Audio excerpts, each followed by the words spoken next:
Hey y'all, stitched together a little quick cooking video. First one, camera work's kind of shaky, but it's a start and they are going to get better as we get better. So what we're doing today is we're going to do some grilled pork chops with a little bit of the habanero mango preserves mixed in with the barbecue sauce. Hope y'all enjoy it. Please like, subscribe, and we'll have some really good videos in the future of some more in-depth barbecues and other things that we cook using the Old John's various products in the mix. So hope you guys enjoy this.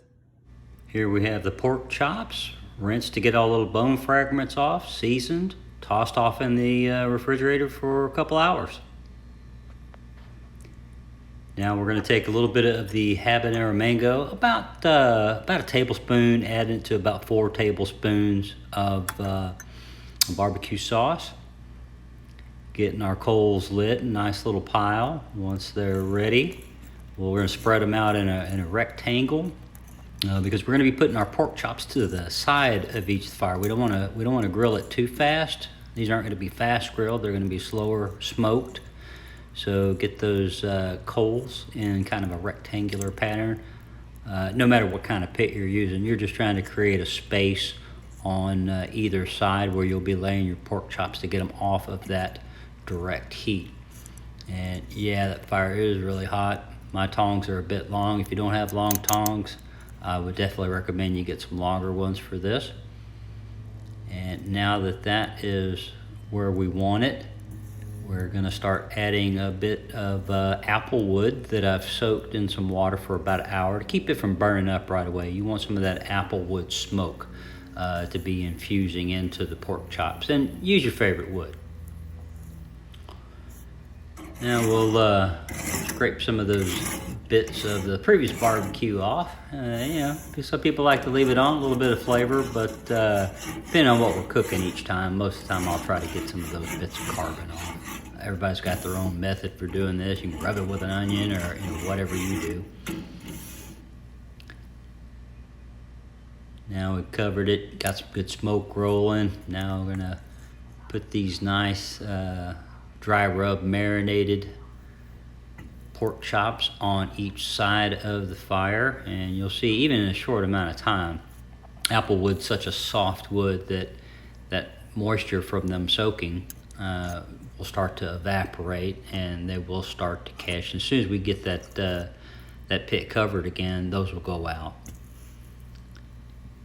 And you do want to try to keep that flame suppressed as much as possible, because pork chops are thin. They'll have a tendency to cook really, really fast and dry out really, really fast if you don't watch that part of it.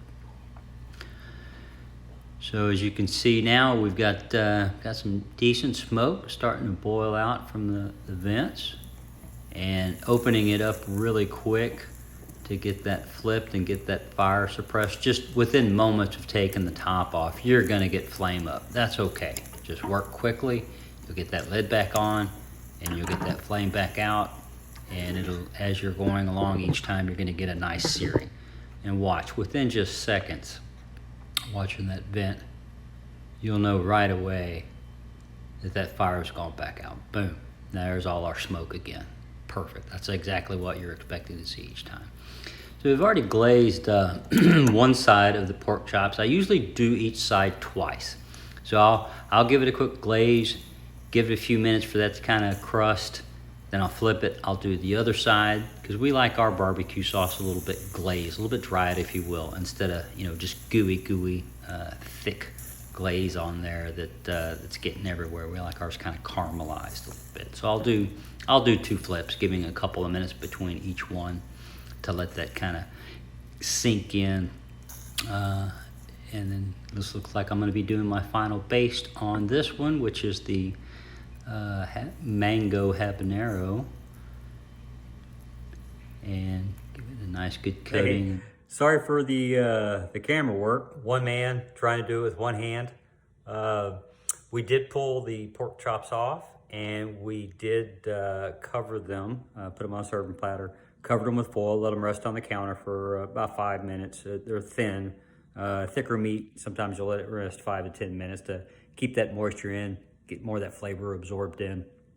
Going back to the beginning on the seasoning, I'm not endorsing anybody's seasoning. I have what I like to use. You guys have what you like to use. Perhaps in the future, I might be endorsing my favorite seasonings.